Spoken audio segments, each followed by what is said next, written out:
Hey guys, Sheila here with Writing Your First Book. If this is the first time you've ever been here, I say welcome. I asked you to subscribe to my channel, like it, share it, help me get this content out there.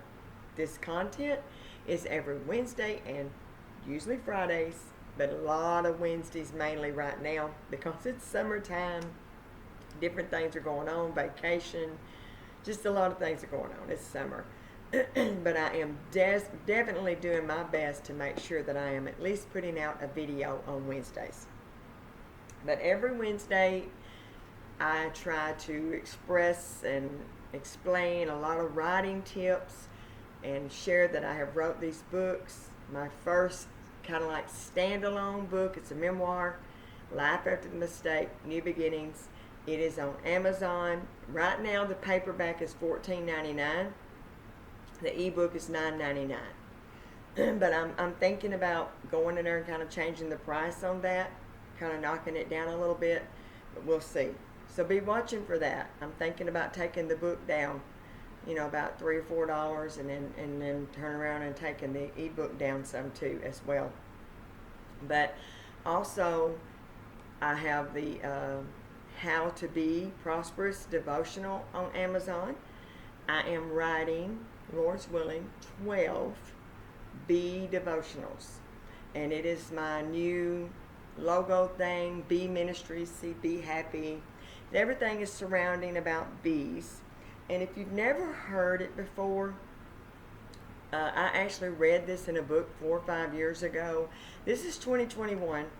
And I read this in a book either 2016 or I think it was 2017. And if you followed me any at all, any of my Facebook posts, my videos, or anything, you know that I have been using the bee metaphor for a while now. Like be thankful, be wise, be prayerful, all kind of things. Be intentional. And my first devotional was How to Be Prosperous. My second one is fixing to come out, How to Be Intentional with Your Words. So, but I've evolved, I've changed, I've changed the name of my channel, once, I think maybe twice. I've changed the name of my Facebook page a couple of times as I have evolved, but my purpose has not changed. My name things has changed, my colors changed a little bit, and I've went back and forth a little bit with the bees, and I have kind of decided to go completely with the bee. And so basically my ministry is called Be Ministries right now. And I'm going to be writing bee devotionals, and my plan is to have 12 of them. And I may have more later, I don't know. But my plan right now, my goal, is to have 12 devotionals that will be like a set. Now, it may take 2 years, it may take 4 years, I don't know. But my plan is to get them wrote and get them published and get them out there. But I also have a writing tip book that is already published. It's on Amazon. It's called How to Be a Writer. And then the little subtitle is, So You Want to Be a Writer. And it is loaded with like 8 or 9 main tips with subcategories, and then with points under them, documented out, and resources and things that I used as I journeyed on my journey writing my first book. So on Wednesdays I try to go with that, with teaching you or reading to you out of my writing tip book. So today is no different. So in this part, it is called Writing the Book. Writing the book. First and foremost, now it's in my Google Docs, and it's not a paperback. You will find this book. It's $5.99. It'll be the best $6 you have ever spent. But it is on Amazon in an ebook form, and you can have it downloaded instantly, just like that. First and foremost, you need to make sure you're writing in a shareable format before you really start writing. Writing on paper is great, but you will have to spend time transferring it to a digital form if you want it edited or published at all. Also, choose your audience before you start so you can know how to direct your writing. There is also a lot to consider while writing. Things like plot, character, showing instead of telling, and actually word count too. Here are some tips for the writing process. Choose your software. Google Docs, Microsoft Word, Scrivener, and Evernote are just a few that are great to start with. I started in Word, but I switched to Google Docs for easy sharing and editing with my editor.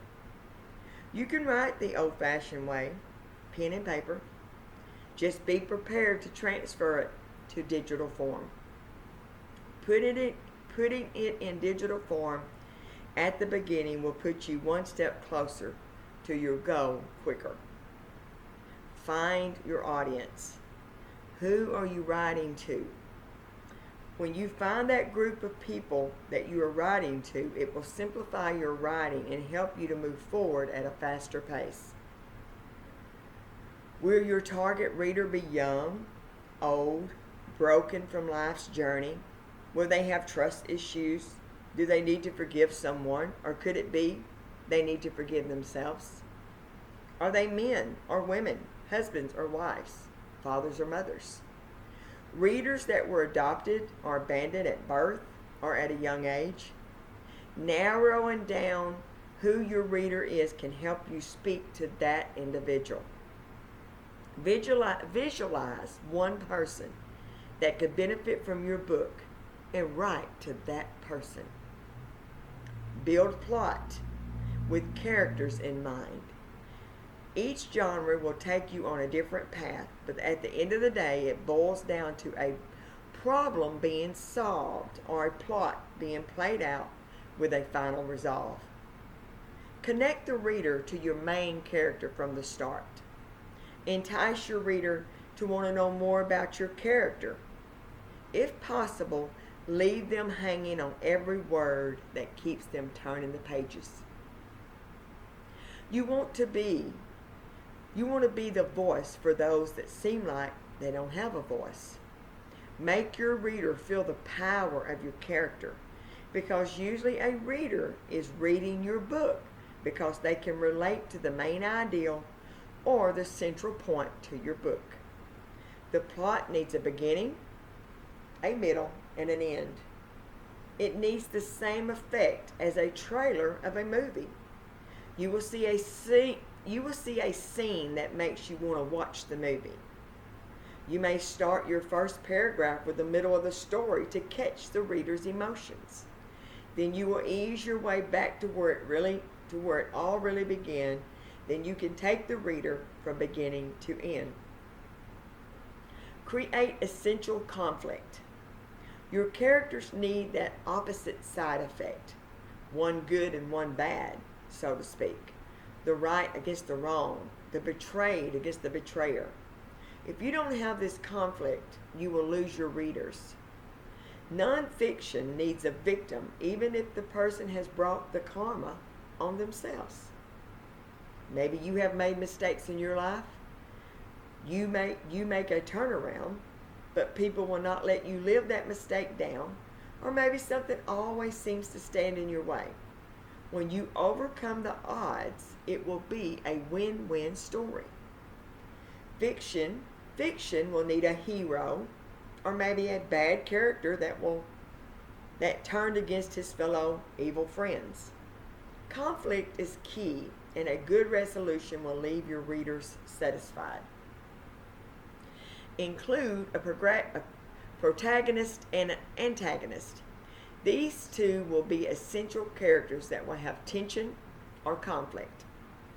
A competition between these main characters will drive your story forward. A protagonist is your main character or group that will move the plot or goals of the story forward. An antagonist is the opposite one.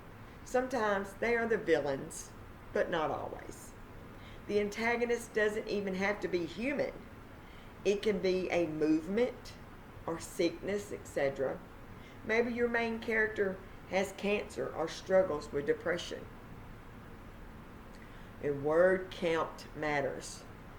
Different genres have different feels for how many words makes up a full book. I don't mean a physical feel, but an emotion that's tied to it. Some books will need 100,000 words. Some may only need 10,000. What really matters is that you have fully fleshed out your ideals and written enough to truly get your point across. A novel usually does better with a strong word count, where a nonfiction book could slide by with 30,000 words. People are consuming shorter books more and more. My research found that most readers like a book that they can consume in one setting, no more than two. Don't let that detour you from writing a 100,000 word book if that is your goal, because there is also a group of readers that won't even pick up a book if it's not long enough. Sometimes dynamite comes in small packages. Give your reader a worthwhile read and they will keep coming back for more fulfilling short reads. Show, don't tell. If your main character is happy, make the reader feel it. If they are sad or brokenhearted, make the reader feel that emotion. Help your reader to see the sunset or feel the sand between their toes. Let them feel the icy wind cutting through their clothes or the sun that is almost unbearable. Let them feel the heart that is beating so loud they hear it in their ears, or the heart that is breaking beyond anything that they've ever dealt with, like it causes them to almost stop breathing. Don't just tell. If you just tell, you will lose your reader. Here's some examples. The girl's first day at school was hard. The boy's bike was silver and blue. It was cold and rainy that day. Do you see the difference in showing and not telling? Take the first example about the girl on her first day of school. Maybe talk about her clothes being different or the teacher mispronounced her name. Maybe she dropped her purse and her unmentionables fell out. This is so important. You want your writing to come alive. Make your reader feel the emotion. Here's an illustration of a story written with telling and then rewritten with showing. Here's the telling. Caleb was hit by a car while playing on his small neighborhood street. Of course, Caleb's mom was devastated, but turns out he only had a few cracked ribs. Here's the showing. Caleb's mom heard a scream from the street that would cause any mother to go into panic mode. She felt numb as she ran toward the car and the crowd that stood around her son, remembering just moments before he had let out a blood-curdling scream, expecting to see her son laying in a puddle of blood. Instead, he lay there with no outward injury, and soon the x-rays would show only a few cracked ribs. Could you hear the scream? Could you feel the panic in the mother not knowing what to expect? Often writers will start with one of the main scenes and then kind of leave the reader hanging because they want them to continue reading the book. I can't express enough. Make your reader not want to put the book down. Make them want to keep turning pages. Your book needs proofing and editing. To give your book a fighting chance, especially if this is your first one, you really need to invest in an editor.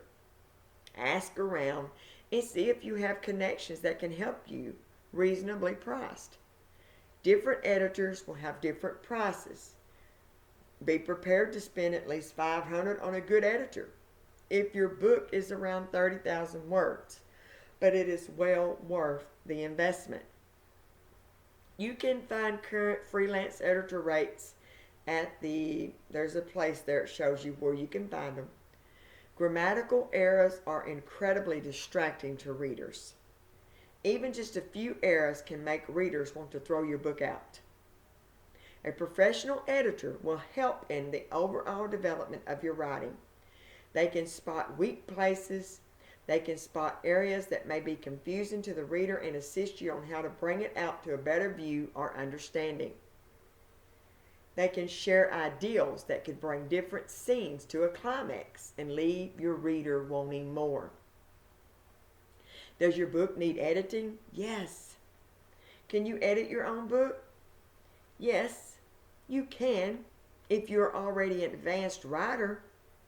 But even skilled writers need another set of eyes to catch all the mistakes. It's okay to have mistakes.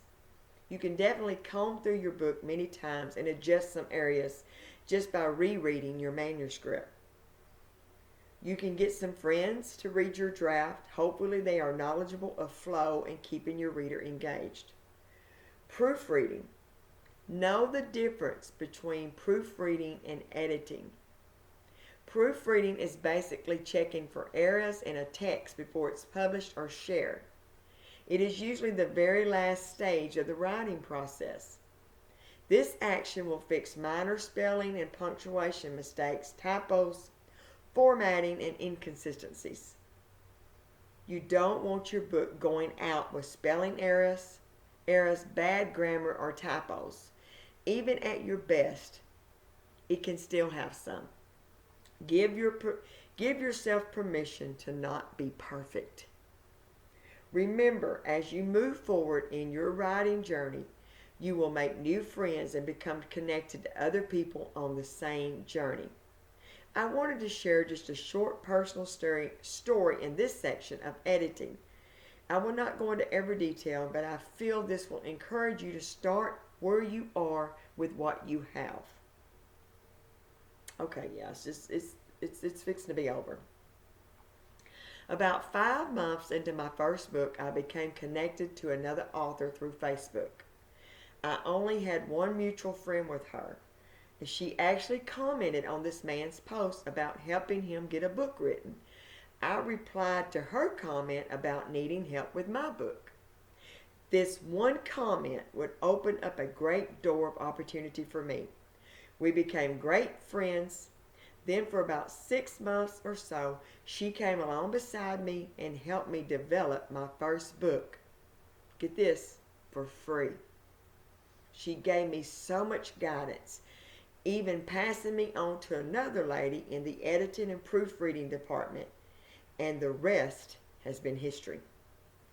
This part of your writing cannot be skimped over. You will need professional help. Don't be afraid to seek these things out, because you'll never know who will come along beside you and help you go further. Next week, we will be reading marketing.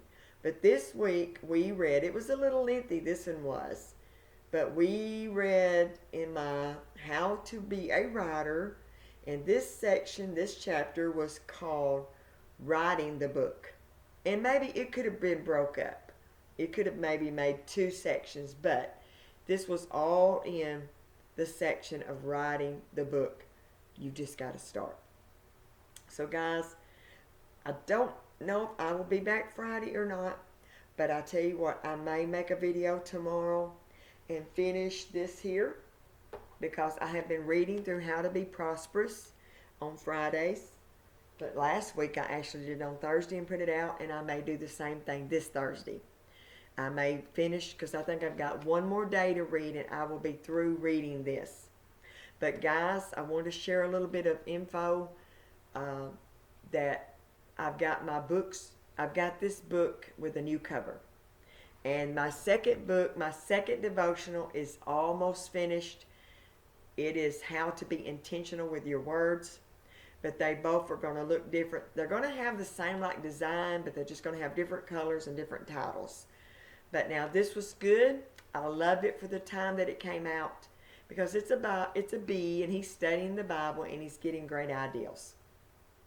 It was good for the time that it came. But it has got a facelift, so now it has a new cover. So I will be ordering some new books, and then my other How to Be Intentional will be out. And I forgot to bring one in here. Hold on. No, I got one. Yay, I got one in here. And guys, look. Remember I told y'all at the beginning of the year I was going to try to get some calendars done. Be Devotional 2022 calendar by B Ministries. I want you to check it out. There's my logo, B Ministries, Sheila Texter, author and YouTuber. And here is all the designs that are inside. I love it, guys. And the lady that did the design, that helped me with the design, her name is Julie Strand. She's from Nashville, Tennessee. You can find her on Facebook, Julie Strand. Julie Valentine Strand, matter of fact.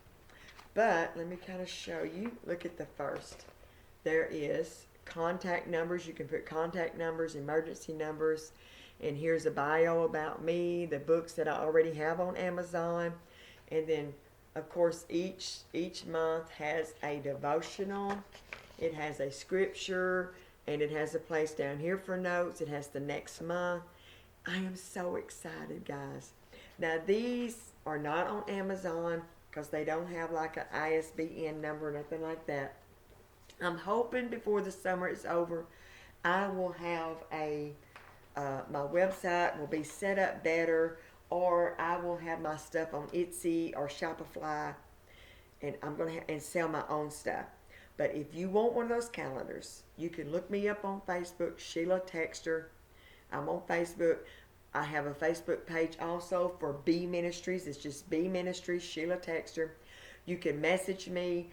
You can comment on this post. If you know me personally, you can text me, message me, whatever. Email me if you have my email. And let me know. These are $15. If you live around this area, if I'm out and about, I will definitely bring you one and deliver it to you. If I have to send it, it will be $20 because I will have to buy the envelopes to put them in because of their size. And I think there's actually a one set price right now for media, for shipping and handling for media, as long as it don't go over a certain weight. And I think my calendars are in that category. But guys, I'm just so excited. I'm just moving forward with things that God has gave me, and think the desires. And on Fridays, even on Fridays while I'm reading these devotionals, my goal is, like when I get my other devotional in, How to Be Intentional with Your Words, I'm going to read it through on Fridays. But while I'm waiting on it, I'm going to do my best to do like a coaching, motivational, inspirational video on Fridays, Thursdays or Fridays, to spark you, to prompt you to look inside yourself and see what it is that you desire to do. What is that thing that keeps you awake? What is that thing that you wake up with every morning? That is usually a God-given desire, a God-given ideal that He's wanting you to act on. And I promise you, I've been on my journey for probably almost 7 years. And I'm just now scratching the surface of what I'm expecting God to do in my life. But I'm going to get off here today, guys. I love you. I appreciate you. If you are a subscriber, I say thank you so much for subscribing and staying with me to the end. But y'all have a great, we're fixing to be into the 4th of July. This weekend, this Sunday is the 4th of July, 2021. And guys, I appreciate you. I love you. And I thank you for staying this long with me. And remember to subscribe to my channel. That way you'll get notifications every time I'm live. And I always do my best to bring heartfelt content to show you that you can do and you can be what God has called you to be.